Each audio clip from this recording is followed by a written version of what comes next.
नहीं होता, पानी भर जाता है। यहाँ नाला भी है सर एक बड़ा, उसको भी डाइवर्ट किया हुआ। पहले नाला इसी के ऊपर था, तो नहीं जैसे बारिश में बंद करोगे जहाँ जितना भी गेट नहीं क्या बाकी लोग यही काम जनवरी और दिसंबर में होगा। कटिंग में थोड़ा टाइम लग जाता है, पूरा पत्थर का बेस है। काम ज़्यादा से ज़्यादा 15-20 दिन कर पाएंगे, फिर नहीं कर पाएंगे। तो उस बारिश के सीजन में कोई जैसे अप्रोच रोड वगैरह इधर या फेस वाल वगैरह अच्छा एडवांसमेंट कर दें सर, आगे पीछे लेफ्ट राइट सर मिलेगा नहीं। जिसमें हमारा हम लोग अभी है तो उसमें कभी 1 मीटर कभी 1.5 मीटर यहाँ खसक गया तो वो अलाइनमेंट नहीं मिलता, तो पहले से बताना जरूरी है। तो आप लोग सिक्योरिटी ये करो, ठेकेदार और आप विभागीय अधिकारी की बारिश में पब्लिक को तकलीफ ना हो, दूसरा कोई दुर्घटना ना हो, ये पूरा करवा देंगे। और रात में लाइट भी लगा देंगे, लाइट भी लगाएंगे सर। कैसे करोगे? देखो और विकास तो इनसे टच में रह के इनसे बताते जाएँ, विधायक भी में हमारे जैसे मान लो तो उसके पहले अपनी तैयारी ये कर दो कि बारिश में किसी भी प्रकार की घटना दुर्घटना ना हो। नंबर 1 ये रुपया स्कूल है ना, इससे बहुत डैमेज और उसकी वजह से ना एक्सीडेंट बहुत होता है यहाँ, तो उसको नहीं उसका देख लो, मरम्मत का ले लो, फुटपाथ वगैरह भी पूरा उसको क्लैप हाँ, जब तक उसको थोड़ा सा देखा वो दोनों साइड फुटपाथ को बना दो, वो थोड़ा पैचिंग का काम है और वो फुटपाथ वगैरह को तुरंत बना के दे दो, हम लोग स्वीकृत कर देते हैं उसको। बारिश के पहले अभी कर दो ना, 1 महीने स्वीकृत बनाओ, फाइल भेजो, दूसरा स्वीकृत बना दो, अभी से आज के तीसरे दिन काम चालू कर दो, उसको कंप्लीट करो। और इसमें कोई दुर्घटना ना हो, जो है जैसे इधर से पानी जाएगा, ये मिट्टी उड़ जाएगा, सुधर जाएगा, आप लोग शूटिंग करोगे तो उसके लिए फिर मिट्टी बांध में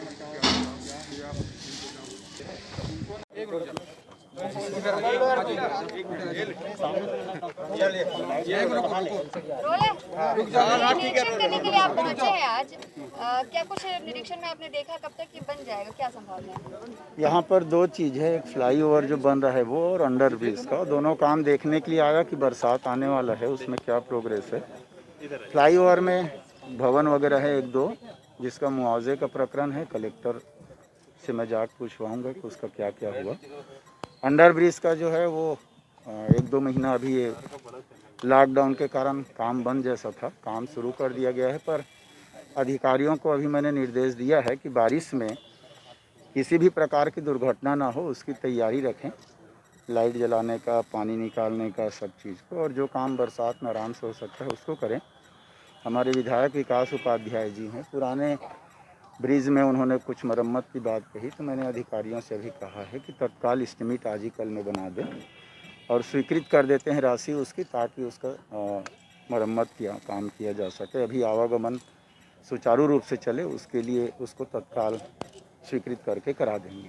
पुलिस जवानों में जो है तनाव ना हो, इसके लिए स्पंदन कार्यक्रम चलाया जा रहा है, क्या इसका मकसद है? पहले भी कार्यक्रम चला है, लेकिन इस बार कितने प्रभावी तरीके से चलाया जाएगा? नहीं, पहले भी चलाए थे, लेकिन इस बार अभी 2-4 घटनाएं ज़्यादा हुई, तो उसमें और क्या ऐड किया जा सकता है। पहले भी था कि अधिकारी जाके वहाँ रात रुकें, कर्मचारियों से मिलें, उनके दुख दर्द पूछें, तो उनका मॉरल सपोर्ट होता है। लेकिन अभी लगातार अभी ये 3-4 महीना काफ़ी सभी लोग व्यस्त हो गए, ये एक बात आ गई।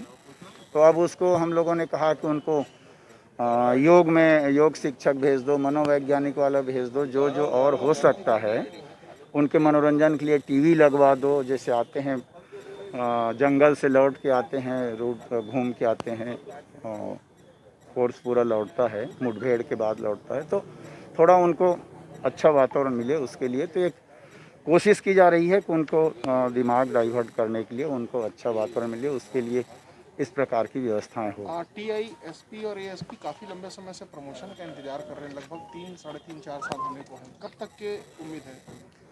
देखिए, पुराना वर्षों से जो पड़ा है, लेकिन हम लोग सिस्टमेटिक शुरू कर दिए हैं। आरक्षक को प्रधान आरक्षक का हो गया, प्रधान आरक्षक से एएसआई हो गया, AI से SI हो गया, SI से TI भी हुआ है। अब उसके बाद फाइल चली है CSP DSP का, उसको भी करेंगे। जैसे अभी PWD में भी आप देखेंगे 15-20 साल से हुआ नहीं था, लेकिन एक ही दिन में हम लोगों ने 8 AC को C बनाया अभी 2 दिन पहले। अब E को AC बनाने जाएंगे, वैसे ही नीचे तक सब इंजीनियर तक करेंगे। तो प्रमोशन जिनका जो अधिकार है वो कर रहे हैं। विभिन्न राज्य सरकारें जिन जवानों को कोरोना संक्रमण जो जवान ग्रसित हुए हैं उन्हें मुआवजा दे रही है, क्या हमारी राज्य सरकार भी इस प्रकार का प्लान करेगी? प्लान अब जब मीटिंग होगा तो उन सब बिंदुओं को हम लोग नोट करते जाते हैं। जो जो समस्याएं दिखती हैं, जैसे बीमा वाली बात है या एड देने वाली बात या इनाम देने वाली बात, नोट करके रखते हैं। जब मीटिंग होती है तो उसमें चर्चा करके निर्णय लेते हैं। कोरोना काल में उनके लिए महत्वपूर्ण हो जाता है, तो ले सकते हैं क्या ऐसा निर्णय? नहीं, देखिए, ले सकते हैं और नहीं, दोनों बात अभी मीटिंग के पहले कहना उचित नहीं, पर मीटिंग में जरूर चर्चा रखते हैं और उसके बाद ही निर्णय करते हैं। छत्तीसगढ़ के लिए ये बड़ी उपलब्धि कि मुख्यमंत्री जी को जो रेटिंग हो उसमें पहले नंबर पर पाया गया उनको कांग्रेस शासित राज्यों में। किस रूप में देखा जाए इसको, और कौन कौन सी चुनौतियां थी जिसके बाद वो इस सफलता को पा सके? बहुत सारे मामले में हमारा छत्तीसगढ़ 1.5 साल हुआ है नई गवर्नमेंट बने, और बहुत सारे मामलों में नंबर 1 पर विश्व के पायदान पे रहा है।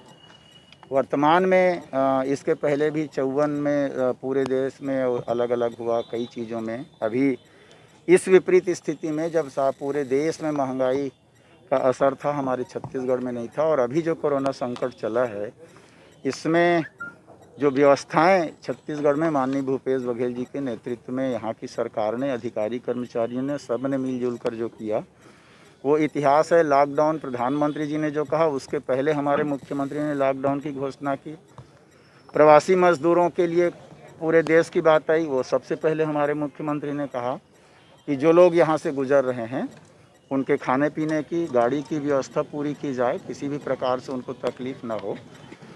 इस संकट की घड़ी में केंद्र की सरकार ने 20 लाख करोड़ का पैकेज की घोषणा किया, और उसमें राहत की कोई चीज़ नहीं थी, कर्ज की बात थी।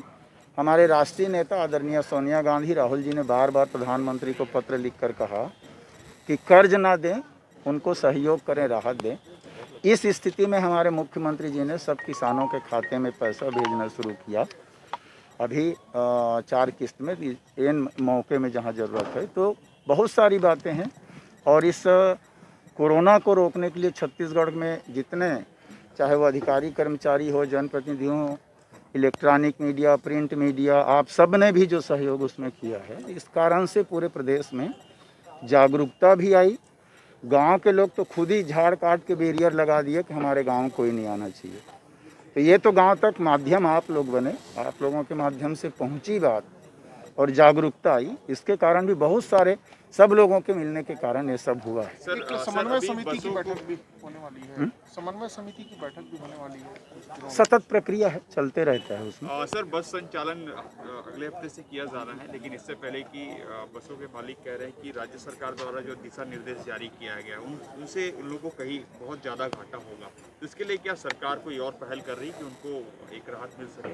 मेरा सबसे ये कहना है कि जैसे राज्य सरकार आज कोई निर्णय लेती है उसको अमल में लाएं, फिर उसके बाद उनको उसमें नुकसान या कोई तकलीफ हो रही तो फिर बात रखें, फिर उस पर चर्चा होगा, फिर निर्णय होगा। पहले ही दिन से अगर हमें तय करें नहीं ऐसा होना चाहिए तो वो नहीं हो, क्योंकि अभी शुरू कर रहे हैं और प्रवासी मजदूरों को लाए हैं, उससे बढ़ रहा है। सावधानी भी ज़रूरी है। अगर प्रवासी मजदूर अभी नहीं लाते, बारिश में आते, जैसा छुप छुप कर आ रहा है, तो 14 दिन क्वारंटाइन करने का हमारे पास जगह नहीं होता। अभी स्कूल हमारा खाली है। 30 मई तक अगर हमारा आ गया तो 14 दिन यानी 14 जून तक क्वारंटाइन गांव के स्कूल में किया जा सकता है। 14 जून के बाद 15 दिन समय रहेगा। 1 जुलाई में संभवतः स्कूल खोलने के जो निर्णय है, तो 15 दिन में स्कूल की साफ़ सफाई, उसको सैनिटाइज करना सब हो सकता है। यही बारिश में आता तो हम क्वारंटाइन करने कहीं पर जगह नहीं होता, शहरों में सबको रखना पड़ता, इसलिए ये सब निर्णय हुआ।